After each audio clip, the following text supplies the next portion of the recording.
What's That You Looking At? Tim McGraw is the debut single by the American singer-songwriter Taylor Swift, released on June 19, 2006, by Big Machine Records. Swift wrote the song with Liz Rose for her debut studio album, Taylor Swift, 2006. Produced by Nathan Chapman. Tim McGraw is an acoustic guitar-led country ballad that incorporates the 50s progression and features fiddle, mandolin, and dobro guitar. The lyrics are about a summer romance that has passed. The narrator pleads with her ex-boyfriend to remember her every time he hears her favorite song by the country musician Tim McGraw, the track's namesake. Music critics praised Swift's songwriting on Tim McGraw for creating an engaging narrative with memorable details and nostalgia-inducing sentiments. Retrospective reviews have regarded the single as a blueprint for Swift's songwriting.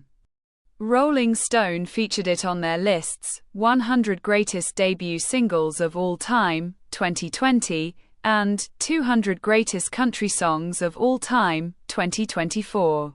In the United States, Tim McGraw peaked at number 40 on the Billboard Hot 100 and number 6 on Hot Country Songs, and the Recording Industry Association of America certified the track double platinum.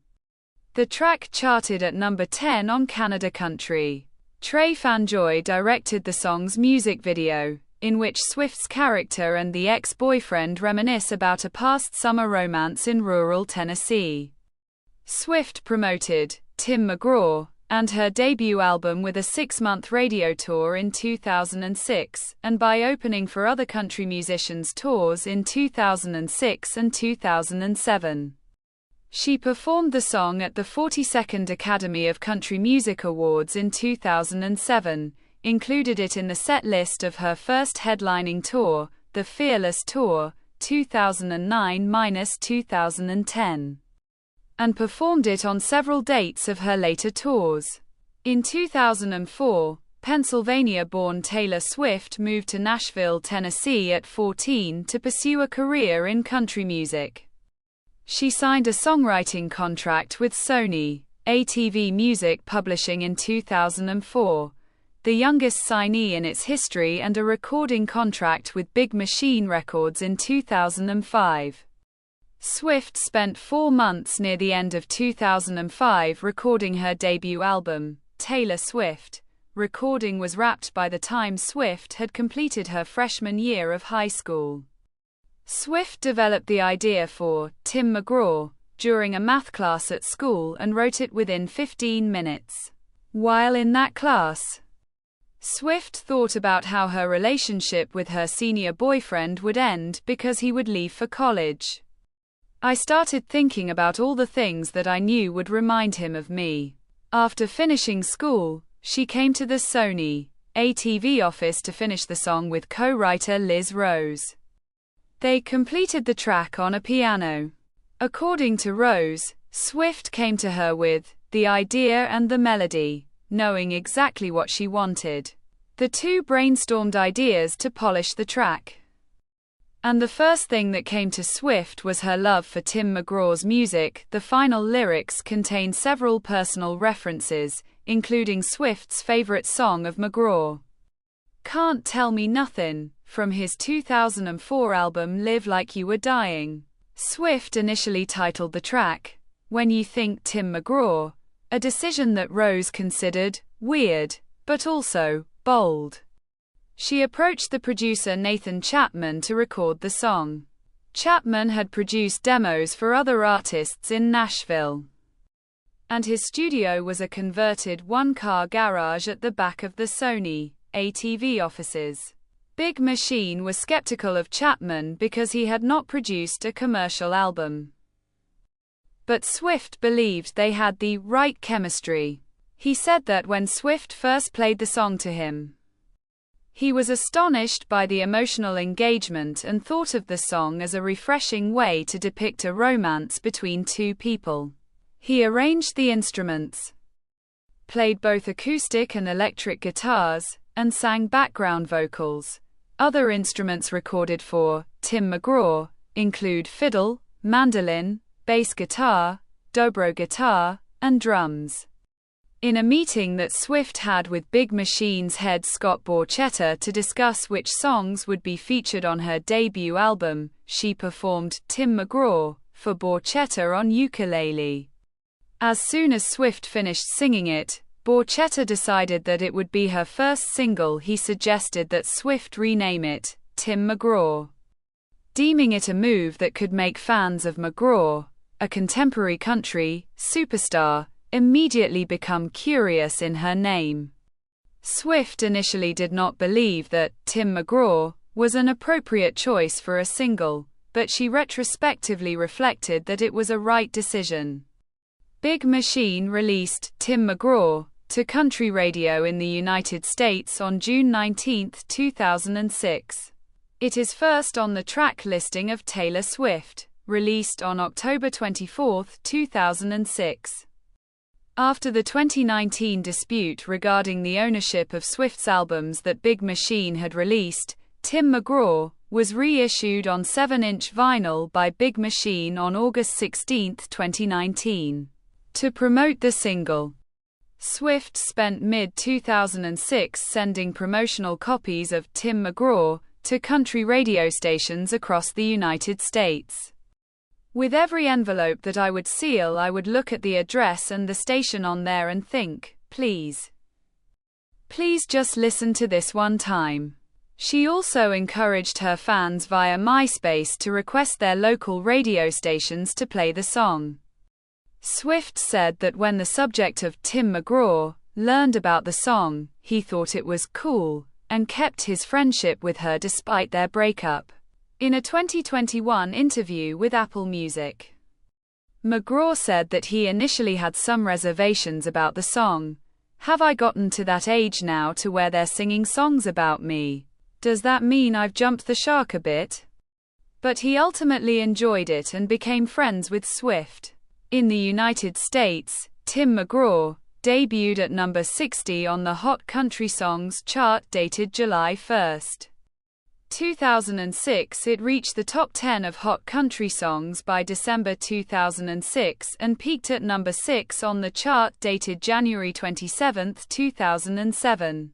On the Billboard Hot 100 chart, the single debuted at number 86 on the issue dated September 26, 2006, peaked at number 40 on January 13, 2007, and spent 20 weeks.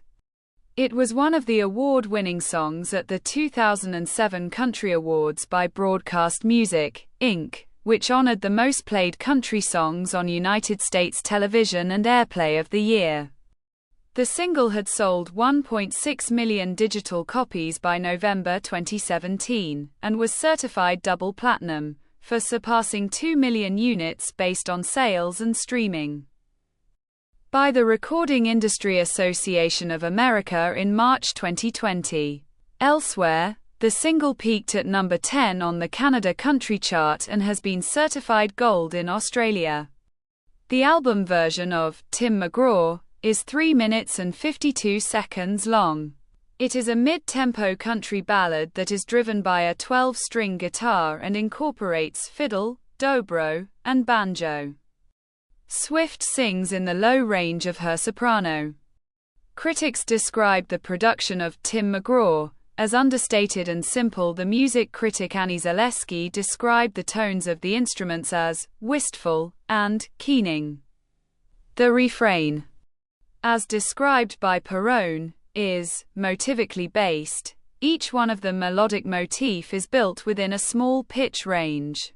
According to Perrone, this, as well as the fact that the refrain is built on repetitions of the initial short motif, gives the song a catchy tune that makes the audience want to sing along to. Additionally, the refrain, and to a certain extent, the verses, uses syncopation at the 16th note level, which lends the song a production reminiscent to non-country genres such as alternative rock and hip-hop. Tim McGraw is about a summer romance that has passed and left behind fleeting memories. In the opening lines, The narrator recalls how her ex-boyfriend deemed her eyes superior to Georgia stars at night, a compliment that she deems exaggerated. She details the breakup in the second verse. Although she spent September crying, she is relieved that the ex-boyfriend was not there to witness her mourning, for she believes that it will preserve the beautiful memories intact. In the refrains, the narrator pleads with him to remember her every time he hears a song by Tim McGraw that they once danced to at night. She mentions several other items and moments that she hopes will make him reminisce about their love: her little black dress, her faded blue jeans, the beautiful nature surrounding them the night they danced to the song, and the moment she laid her head on his chest in the final verse. The narrator confesses that she has written him a letter detailing her hopes that he will remember her fondly. While Swift wrote, Tim McGraw, envisioning the end of her relationship before it actually ended, its narrative incorporates motifs of memory and passage of time, which evoke nostalgic sentiments. Maura Johnston of Pitchfork dubbed the song "saudade-drenched," although the narrator wishes her ex-boyfriend to remember her. She knows she cannot control that and thus expresses her desire through repetitions of the phrase, I hope it takes you back to that place. I hope you think of me." According to the English literature academic Maggie Laurel Boyd, Tim McGraw presents Swift's memories not only to the subject, her physical appearance, clothing items, and the McGraw song, but also to the audience, her mourning the breakup. In doing so, she demonstrates that memory is personal and manipulatable, and that she could choose which evidence to conjecture her story. For the English literature scholar Miranda Steig, this was also Swift's agency to control her narrative over an inevitable ending, although the song is romantic in nature. Some critics commented that the opening lines where the narrator responds to her ex-boyfriend's compliment, "That's a lie," showcase a cynical or skeptic aspect to her character. The final refrain depicts how time has passed and the relationship has ended. "Someday you'll turn your radio on." According to the musicologist Nate Sloan, Swift's technique of structuring how a song progresses and tells a story with a timeline of events, including a reinterpretation of the storyline in the final refrain, is rooted in country music tradition dated back to the 1980s. Dubbed the time shift paradigm by the music theorist Jocelyn Neal, this practice invokes sentiments of nostalgia, loss, and distance from a seemingly familiar experience, which creates an emotional engagement with the listener. The cultural studies academic Sean Cullen wrote that the lyrical details of Tim McGraw, which evoke a southern United States rural life, backroads, blue jeans, Chevy truck, Georgia stars, were instrumental in creating Swift's early image as a country musician, overcoming her outsider status because she had lived in the South for only a few years before she became popular. Music critics generally praised Tim McGraw as a solid debut single. There were positive comments regarding the production. Rob Sheffield of Blender wrote that the song hit hard because of Swift's personality and poise, and Jonathan Keefe of Slant magazine highlighted its massive pop hooks. Multiple critics praised Swift's vocals. Jeff Tamarkin of AllMusic considered them both girlish and mature, and Keith Growler of The Morning Call deemed Swift's voice youthful but also a good fit for the melancholy and reflective sentiments of the subject matter. Roger Holland of Pop Matters said that its suitably twangy and atmospheric qualities made it comparable to some of the best country singles of recent years. But he said the title causes to break out in hives from time to time. The lyrics also received positive reviews for their nostalgic sentiments. John Bream of the Star Tribune hailed the song as an ingenious way of mixing a clever hook with believable sentiment, and included the song in his list of the 12 singles that made me turn up the Radio. Tamarkin thought that associating a musician like McGraw with lost romance was a familiar songwriting device, but Swift managed to make it sound original and considered it a successful hook. The Arizona Republic's Ed Masley contended that the vulnerability portrayed made the song relatable. Rolling Stone selected the track as an example of Swift's early success for sounding bright-eyed but remarkably seasoned. Multiple critics have considered Tim McGraw a blueprint for Swift's songwriting about lost love, romantic longing, and nostalgia, which came to define much of her artistry.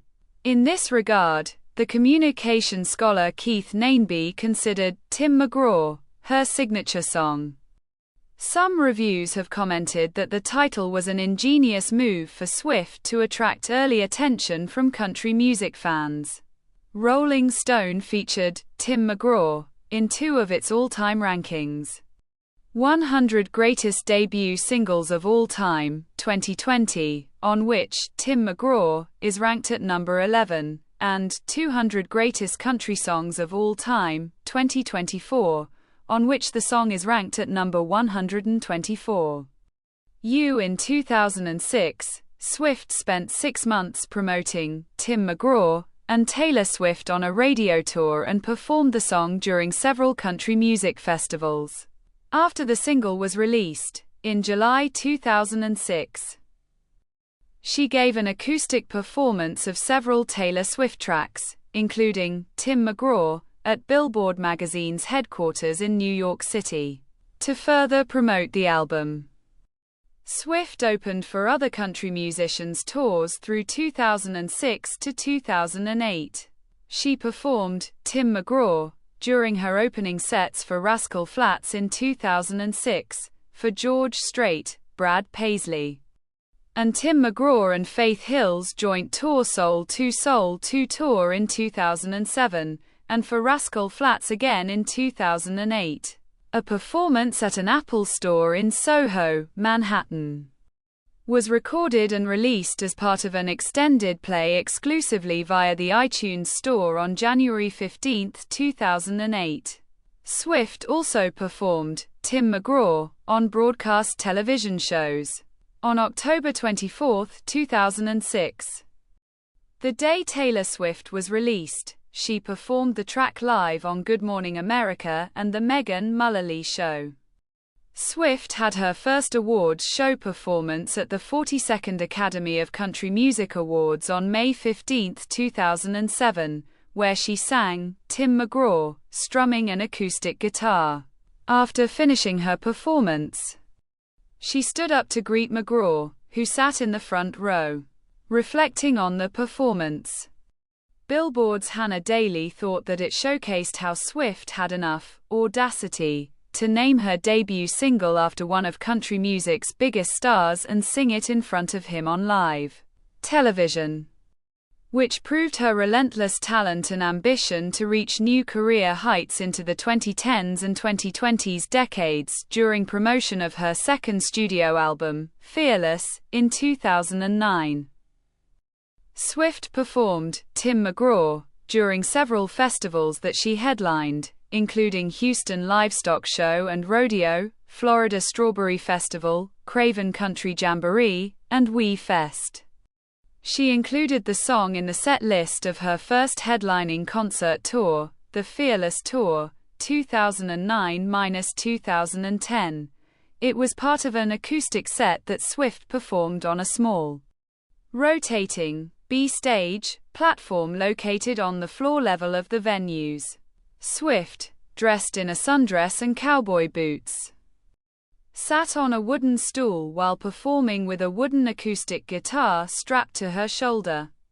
After she finished the acoustic set, she stood up and walked back to the main stage, hugging fans and signing autographs along the way. After the Fearless Tour, Tim McGraw ceased to be a frequent live number in Swift's concerts, although she did perform it on several dates of her later tours. On the Red Tour, she performed the song during the concert in Toronto on June 14, 2013.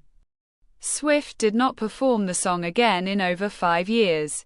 During the Nashville concert as part of the Reputation Stadium tour on August 25, 2018. Swift sang Tim McGraw solo on piano before introducing Tim McGraw and Faith Hill on stage to sing with her. Zaleski contended that the moment McGraw joined her on stage was a goosebump-inducing, full circle moment that was deeply satisfying. On the Eras tour, Swift performed Tim McGraw 3 times. She sang it on piano at the March 17, 2023 concert in Glendale, Arizona. As part of a mashup on acoustic guitar with Cowboy Like Me at the March 9, 2024 concert in Singapore, and as part of a mashup on acoustic guitar with Timeless at the October 18, 2024 concert in Miami. This is the end of the video. Don't forget to subscribe. See you next time. Bye.